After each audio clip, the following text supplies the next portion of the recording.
guys, welcome back to our channel. I'm Marichelle Jones with Where the Jones Is. Today I have another super easy appetizer recipe to add to our game day recipe series. This one is another really easy appetizer to make. You can make it ahead of time or make it right before you have guests come over.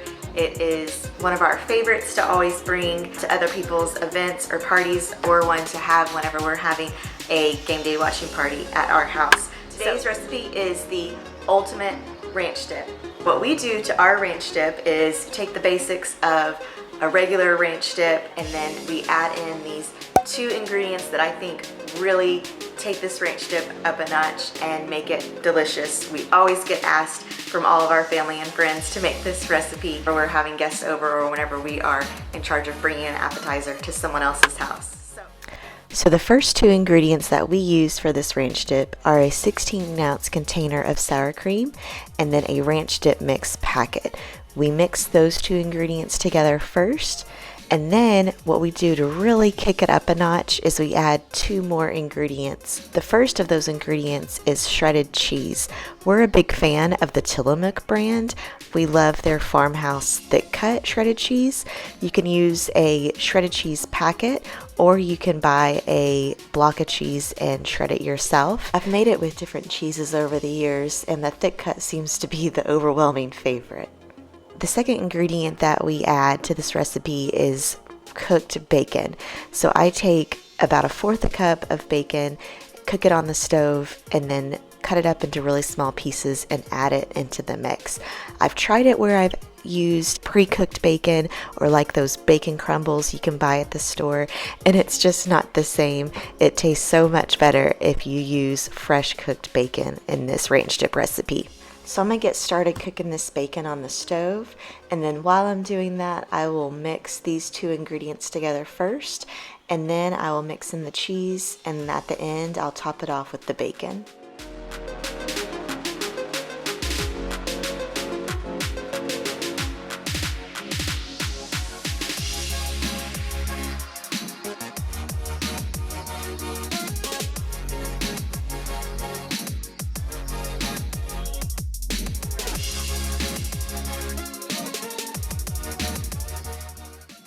So whenever I add in the ranch dip packet mix, I like to add half the packet in first and mix it together really good. Make sure the whole thing is mixed in with the sour cream, and then I'll add the rest of the mix packet on top and mix that in. It just kind of helps really make the mixture get mixed really well.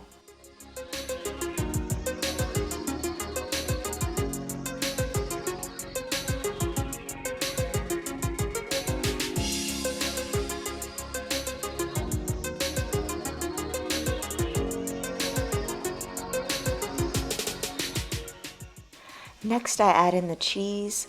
If I'm using a 16-ounce container of sour cream, I'll add about half of a bag of the cheese, which is about 4 ounces or half of a cup. If I'm doing the 32-ounce of sour cream, I'll add in the whole 8-ounce bag. I like to add in a little bit of the cheese mixture at a time, kind of the same thing as the dip mix, and mix that in together really good, and then I'll add in the rest of the cheese and mix that in as well.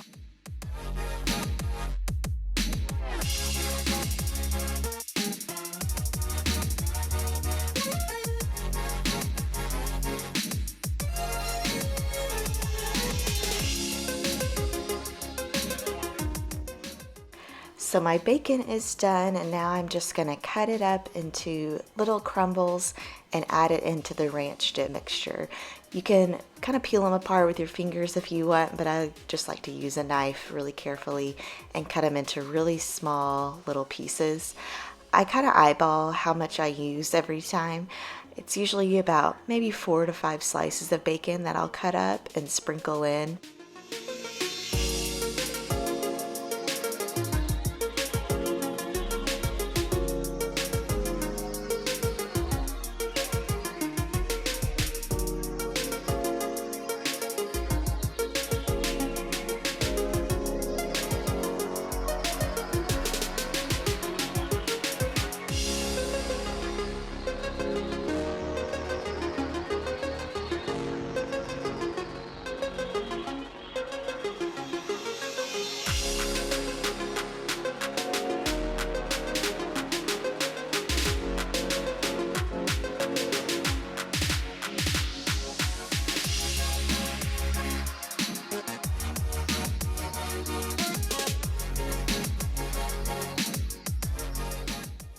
When I'm all done mixing everything in the ranch dip, I like to save a little of the shredded cheese and crumbled bacon to add on top, just for a nice, pretty presentation. If you have time before your party starts, I like to put the ranch dip in the fridge and really let all of the flavors sit and mix together for a couple hours in the fridge before we get it out whenever our guests arrive.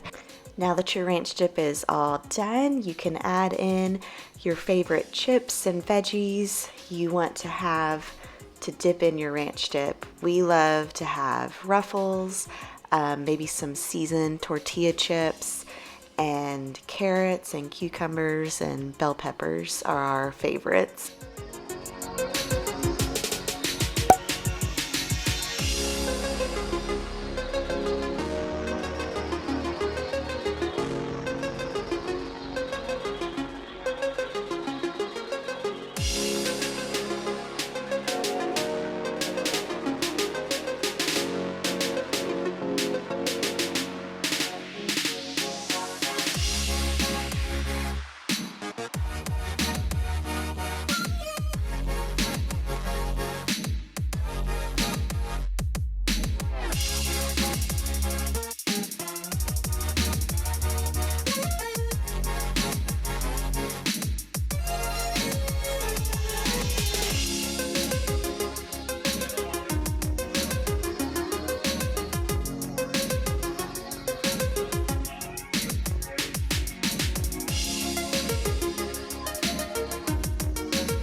Don't forget, if you love this recipe, make sure you give it a thumbs up and subscribe to our channel down below so you don't miss any of our upcoming recipe videos. If you want to see more details on this recipe, I will link it above or down in the description box below. You can also ask me in the comment box and I'll make sure to answer any questions that you have.